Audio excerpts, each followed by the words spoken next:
Frank, what did you see in the second half, especially on the offensive end? Yeah, just too perimeter oriented. We didn't attack the rim, put enough pressure on the rim enough throughout the half. That's what we were talking about in our timeouts. And they make it difficult. They put 5 in the paint, try to take that away, make you beat them over the top. And we got some clean looks out there, but just shot the ball horrifically. 0 for 10 in the fourth quarter and 4 for 24 overall. And you have to take what the defense gives you, but we didn't put enough pressure on the rim. Frank, what's the balance with getting AD back and integrated and, trying to get him a lot of shots and then having it be within the flow of the offense with continuity? How do you guys deal with that challenge, and how do you think that played out tonight? Yeah, it's going to be a work in progress.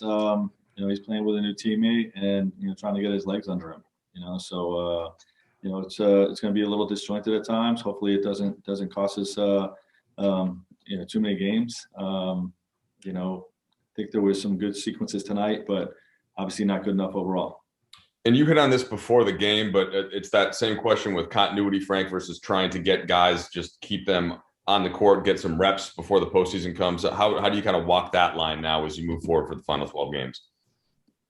Yeah, we're competing to win. We believe in all of our guys, and there is a theme to make sure all of our guys are staying sharp and in rhythm, as we get into the playoffs and while we're competing to win games. We need to win this game tonight.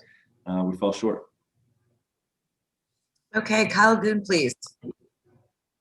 Hey, Frank, in the second half, it seemed like Dwight Powell really came alive. Was there some sort of flaw in the defense that kind of allowed him to get to the rim so much, or was it just sort of how you guys regarding Luka? Yeah, it was how we were regarding Luka. We double teamed him the whole night. We had the mindset to, make other guys beat us. And, we have coverages in place, but we were late, not tough enough with those rotations. And Powell had a great night. Okay, Dave McMenamin, please. Frank, AD goes 5 for 19, but he plays 12 more minutes tonight. Outside of just the numbers of the shooting, obviously, those aren't what we're used to seeing from him. Were there things that you liked, and what do you think would be the next step as you continue this road trip for him? Yeah, he's got to use these games to play his way into shape. I thought he played well, didn't shoot well, but that's going to come.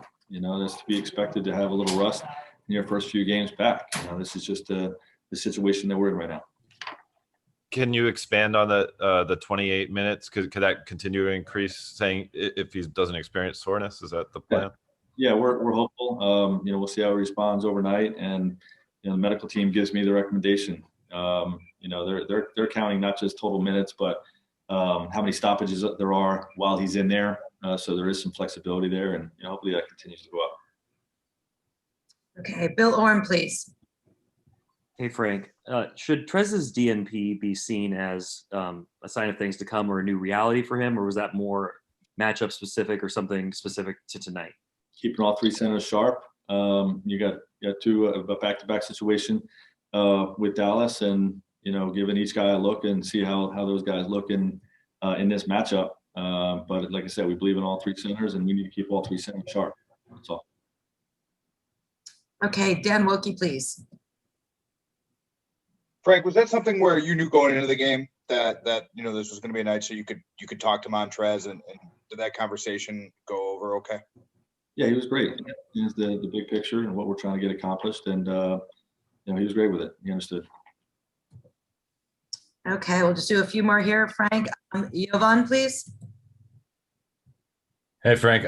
Ben had 20 points tonight, 6 threes, and 4 in the first quarter. What kind of boost did he give you guys early on, and what did you just see of him stepping in as a starter?